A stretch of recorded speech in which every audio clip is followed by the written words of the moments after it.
साथियों नमस्कार।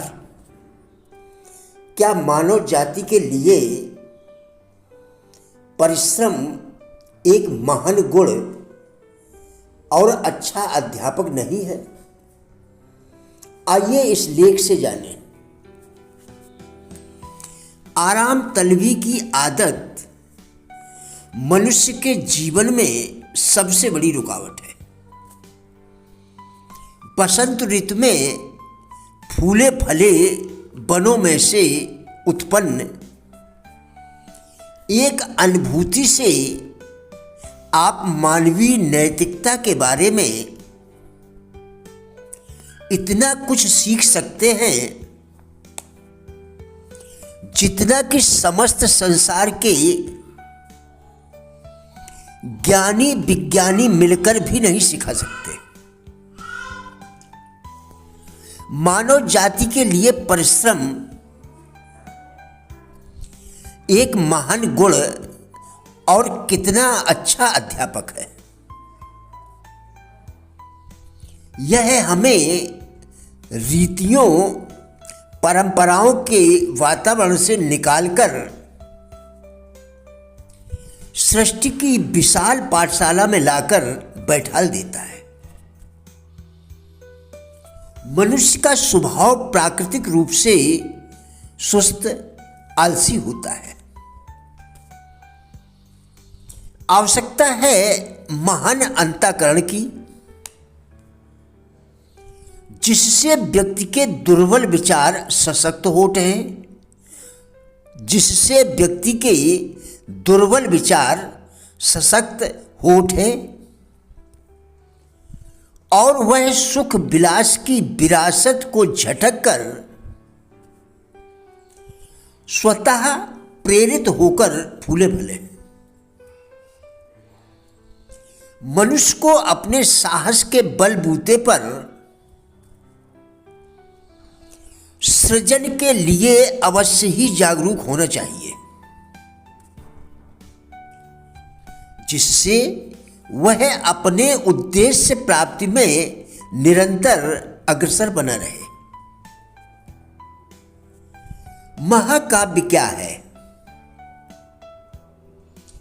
यह वही आवाजें हैं जो घाटियों, सागरों और क्रीड़ा भरे नगरों की हैं। यह आवाजें लेखनीबद्ध ध्वनियों से कहीं अधिक अर्थपूर्ण है। पहाड़ियों को देखिए, जिन हिंदुओं और यूनानियों की पुस्तकों की अपेक्षा अधिक प्राचीन ज्ञान अंकित है। ये पुस्तकों की भांति ही गूंगी हैं,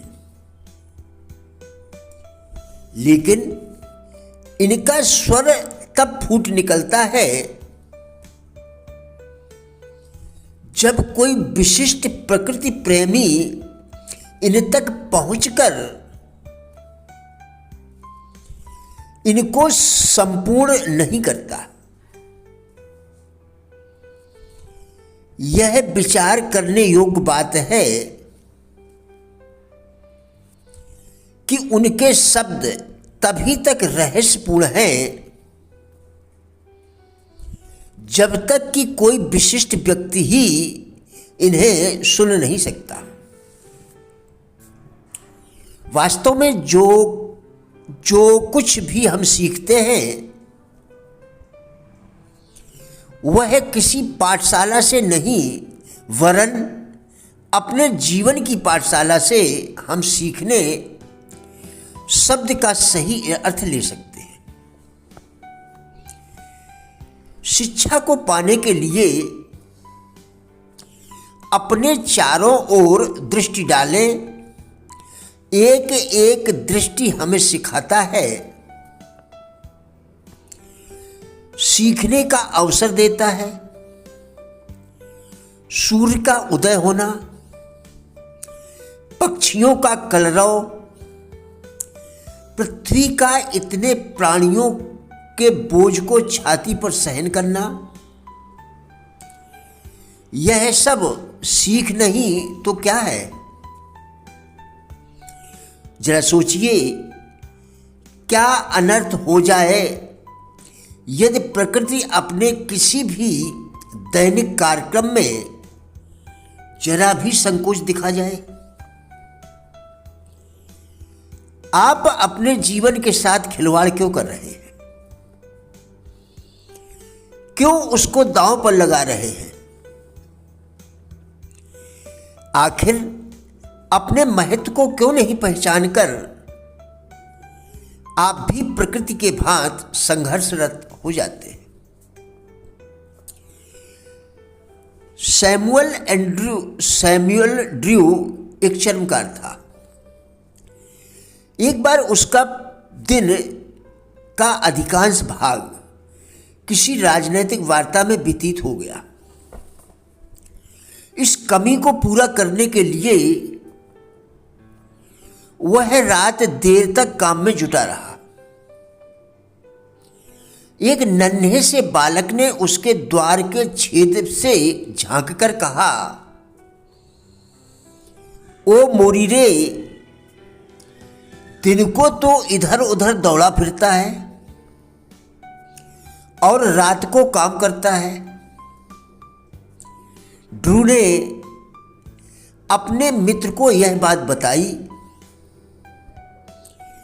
तो उसने कहा, तुमने उस शैतान लड़के को पकड़कर पीटा क्यों नहीं? इस पर ड्रू ने उत्तर दिया, अरे भाई, मैंने तो हाथ का काम भी छोड़कर और मन में सोचा, ठीक ही तो कहता है। लड़के, मैं तुम्हें दोबारा यह शब्द कहने का अवसर नहीं दूंगा। लड़के के वे शब्द वास्तव में मेरे लिए ईश्वर की आवाज प्रतीत हुई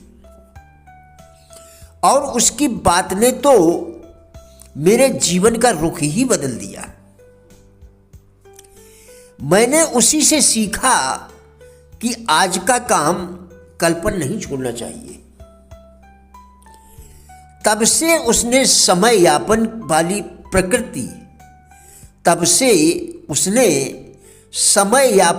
प्रवृत्ति छोड़ दी और एक अच्छा व्यवसायी बन गया। प्रिय साथियों, राजेंद्र बलहाटिया यूट्यूब चैनल की सभी वीडियोस एक अच्छी जिंदगी जीने के लिए अत्यंत ही उपयोगी हैं। हमारा विश्वास है कि इस चैनल के सभी वीडियोस आपको जरूर अच्छे लगेंगे।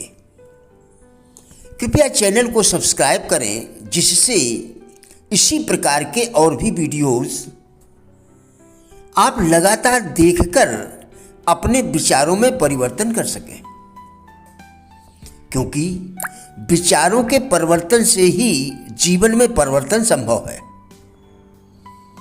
वीडियोस को लाइक एवं शेयर करके कृपया हमारे फेसबुक पेज गुड लाइफ को भी फॉलो करें, जिसका लिंक वीडियो के डिस्क्रिप्शन में दिया गया है। कृपया हमारा भी उत्साह बढ़ाएं। धन्यवाद।